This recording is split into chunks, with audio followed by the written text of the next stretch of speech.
femmes, je vous reviens aujourd'hui avec une petite vidéo. Nous sommes mercredi le 8 juillet. Alors j'espère que cette vidéo sera publiée le plus rapidement possible. Je voudrais vous proposer une nouvelle série que je voudrais appeler « Il faut laisser ça ». Il faut laisser ça. Il faut laisser ça. Qu'est-ce qu'il faut laisser? Il faut laisser les idées reçues sur le fitness, la nutrition, sur la santé. Il faut laisser la sorcellerie. Il faut laisser ce que les charlatans qui sont dehors vous racontent. Hein? Pour commencer cette première série, je vais m'inspirer de mon post du jour sur Instagram. Coach, je vais maigrir, mais je vais pas perdre les fesses. Je vais seulement perdre les bras et le ventre. Parfois, les regards comme ça, les demandent si elles font exprès. I don't understand. Tu ne choisis pas où tu grossis, mais tu veux choisir où tu maigris. How? C'est pas la chirurgie esthétique. C'est quand tu peux aller chez le chirurgien et que tu lui dis que bon, chef, je veux qu'ici gonfle, on met les implants. Je veux qu'ici il n'y a pas la graisse, on fait la lipo. Je veux que les fesses sont comme ça là. Quand on enlève la graisse sur les cuisses, là, on met sur les fesses. Mais on ne choisit pas où on maigrit. Quand on veut prendre du poids, on prend du poids du bas vers le haut. Et quand on veut maigrir, on prend du haut vers le bas. Généralement, c'est comme ça avec les femmes. Et dans cette vidéo, je vais me concentrer principalement sur juste le cas des femmes.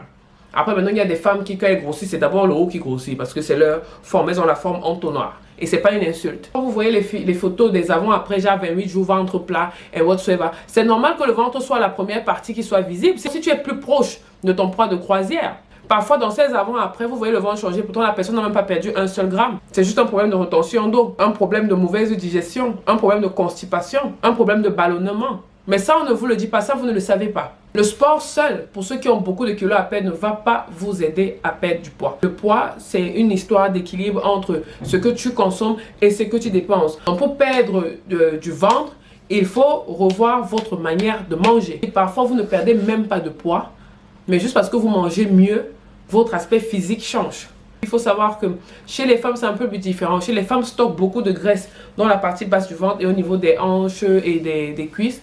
Tout simplement parce que nous, on a plus d'hormones. On a ces hormones-là qui nous donnent la possibilité de tomber enceinte et d'allaiter. Donc, ces hormones sont... Cette graisse est là pour une raison. Vous voulez les fesses, vous voulez les fesses, vous voulez les fesses. Si on vous donne les fesses, vous voulez faire quoi?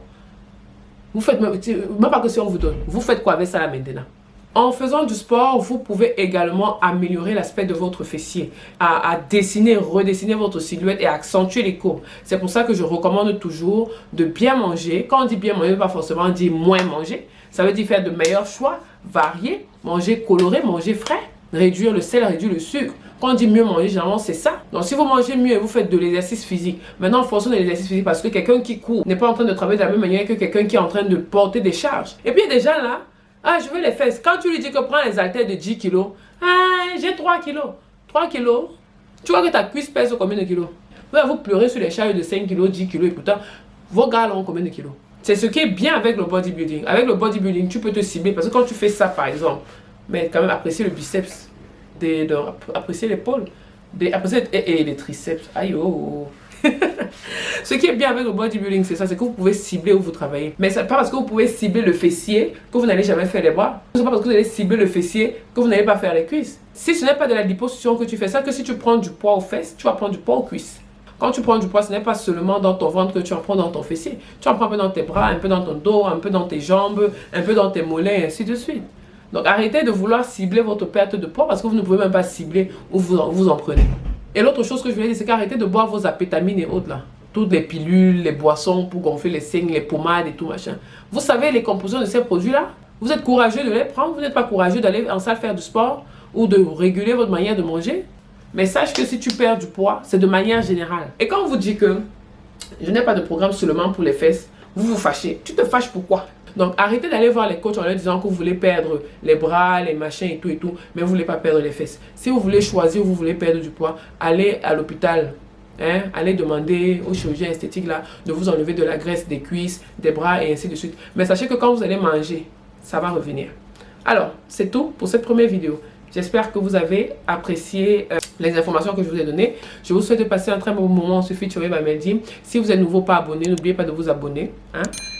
Si vous avez apprécié, vous aimez ce que j'ai dit, vous avez appris quelque chose, n'hésitez pas à laisser un commentaire et à partager l'information. Et je vous dis à très bientôt sur Featuring by Meldy. Bye!